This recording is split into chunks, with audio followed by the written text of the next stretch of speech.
فرقہ واریت سے بالاتر اور خالصتاً قرآن و سنت کی زبان میں قرآن کریم کو سمجھنے کے لیے ہمارے چینل کو سبسکرائب کریں۔ اعوذ باللہ من الشیطان الرجیم، بسم اللہ الرحمن الرحیم، الرحمن الرحیم مالک یوم الدین۔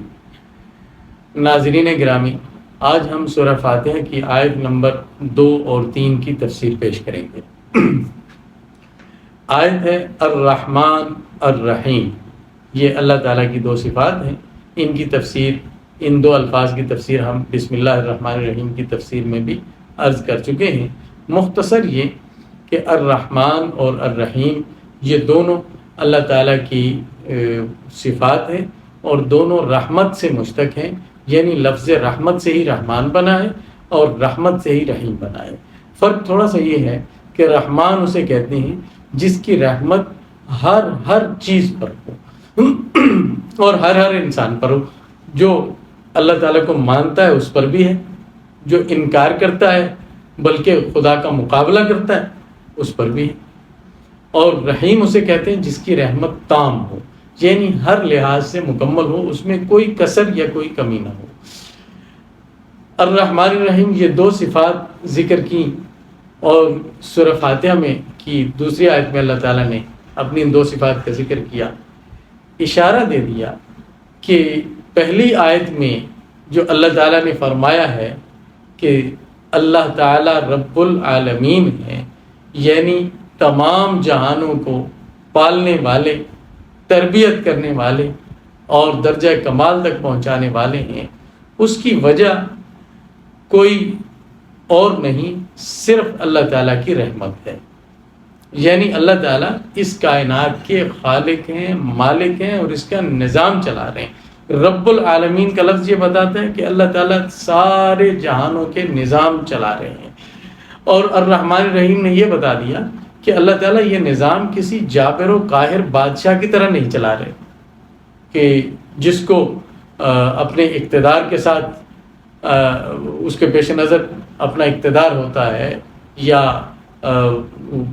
مخلوق کو، لوگوں کو، اپنی رعایا کو اپنا غلام بنانا، یا کوئی دوسری غرض ہو۔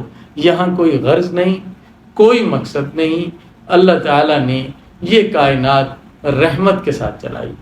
یہ آیت انسان کے لیے امید کا بڑا دروازہ کھولتی ہے کہ انسان جب اللہ تعالیٰ کی تعریف کرے اور عبادت کرے تو اس یقین کے ساتھ کرے کہ وہ رحمان الرحیم ہے، وہ مجھے پال رہا ہے اور ساری کائنات کو پال رہا ہے صرف اس وجہ سے کہ یہ اس کی رحمت کا تقاضا ہے۔ اگلی آیت دیکھیے، مالک یوم الدین، وہ بدلے کے دن کا مالک ہے۔ دین بدلے کو کہتے ہیں، دین قرض کو کہتے ہیں، تو اسی مادے سے یہ لفظ دین ہے۔ دین طریقے کو بھی کہتے ہیں، اور دین مذہب کے معنی میں بھی آتا ہے۔ یہاں دین بدلے کے معنی میں ہے۔ مالک یوم الدین، اللہ تعالیٰ بدلے کے دن کے، یعنی قیامت کے دن کے مالک ہیں۔ یہاں ایک سوال پیدا ہوتا ہے کہ اللہ تعالیٰ تو ہر چیز کے مالک دنیا میں بھی ہے، دنیا میں بھی حقیقی ملکیت تو اللہ تعالیٰ کی ہے، اور یہاں جتنی ملکیتیں ہیں دوسرے مخلوق کی، انسانوں کی، وہ عارضی ہیں۔ حقیقی مالک تو دنیا کے بھی اللہ تعالیٰ ہیں۔ تو پھر آخرت کی تخصیص کیوں کی کہ اللہ تعالیٰ آخرت کے مالک ہیں تو دنیا کے بھی مالک ہیں؟ اس کا جواب یہ ہے کہ بلا شبہ اللہ تعالیٰ دنیا کے بھی مالک ہیں، لیکن اس دنیا میں اللہ تعالیٰ نے انسان کو عارضی طور پر کچھ ملکیت دی ہے، اور اس ملکیت کا بڑا احترام رکھا ہے۔ چوری پر سزا ہے، کیوں ہے؟ وہ اسی وجہ سے کہ ایک انسان دوسرے کی ملکیت میں بلا اجازت دست اندازی کرتا ہے، ڈاکے کی سزا ہے، اور جو دیگر حرام ذرائع آمدن ہیں ان پر وہ بھی جرم ہے، اور ان پر سزائیں ہیں، بعض پر دنیاوی اور بعض پر اخروی، بعض پر دونوں۔ تو وہ اسی وجہ سے ہیں کہ اللہ تعالیٰ نے انسان کو دنیا میں جو ملکیت دی ہے اس کا احترام خود اللہ تعالیٰ کی نگاہ میں بھی بہت ہے، اور اس کے لیے شریعت کا ایک مستقل باب ہے انسانوں کی ملکیتوں کے تحفظ کا۔ تو اس دنیا میں انسان کو جو نظر آتا ہے کہ یہ ان چیزوں کا میں مالک ہوں، اس نظر آنے کا احترام اللہ تعالیٰ نے بھی کیا ہے۔ تو اس دنیا میں چونکہ عارضی ملکیتیں ہیں، بظاہر آخرت میں یہ بھی نہیں ہوگی. آخرت میں ظاہر و باطن اور مجاز اور حقیقت سب ایک ہو جائیں گے. معنی یہ کہ آخرت میں کسی کی ملکیت میں ظاہری طور پر کچھ بھی نہیں ہوگا، وہاں مالک صرف ایک ہی ایک ہوگا. اس لیے فرمایا مالک یوم الدین. یہ آیت انسان کے لیے عقیدہ آخرت کو مستحضر کرنے، اس کی طرف توجہ دلانے اور اس کو ثابت کرنے کے لیے بڑی دلیل ہے. رب العالمین جو تمام جہانوں کو پال رہا ہے وہ ایک دن برپا بھی کرے گا جس دن دودھ کا دودھ اور پانی کا پانی کیا جائے گا، جس دن مظلوم کو انصاف دلوایا جائے گا، جس دن ظالم سے اس کے کرتوتوں کا حساب لیا جائے گا. کیوں کہ جو شخص بھی خدا کو مانتا ہے اور یہ مانتا ہے کہ اس کائنات کا نظام خدا چلا رہا ہے، وہ یہ ضرور مانتا ہے کہ خدا عادل ہے، خدا ظلم نہیں کرتا، رحمان الرحیم ہے اور منصف ہے، انصاف کرتا ہے. سوال پیدا ہوتا ہے کہ پھر خدا کا انصاف کہاں ہے؟ اس دنیا میں ہم دیکھتے ہیں کہ ایک شخص مسلسل ظلم کا نشانہ بنتا ہے اور دوسرا مسلسل ظلم کرتا ہے.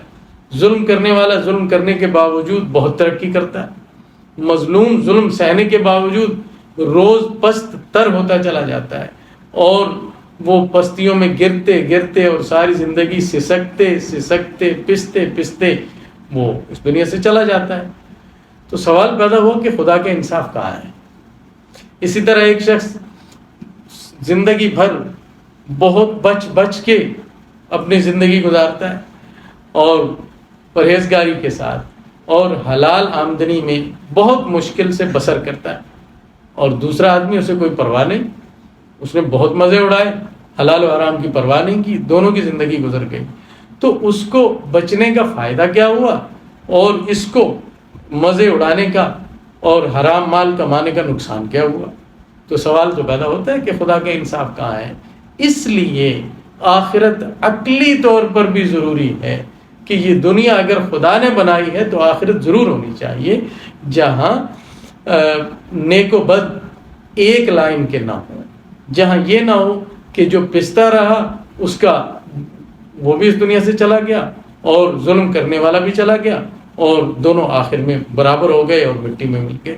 ایسا نہ ہو، اس لیے آخرت ضروری ہے. اور اس آخرت کے لیے قرآن مجید میں کئی سارے الفاظ ہیں، الساعہ، الآخرہ، القیامہ اور الدین، یہ آخرت کے نام ہیں. سورہ فاتحہ میں اللہ تعالیٰ نے الدین کا نام اختیار کیا ہے آخرت کے لیے.